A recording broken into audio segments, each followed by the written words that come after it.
وَيَوْمَ نَبْعَثُ فِي كُلِّ أُمَّةٍ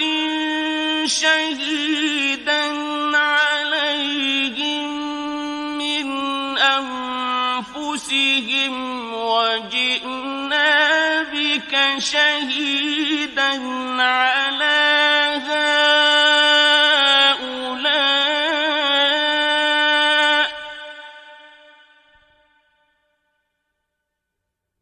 وَنَزَّلْنَا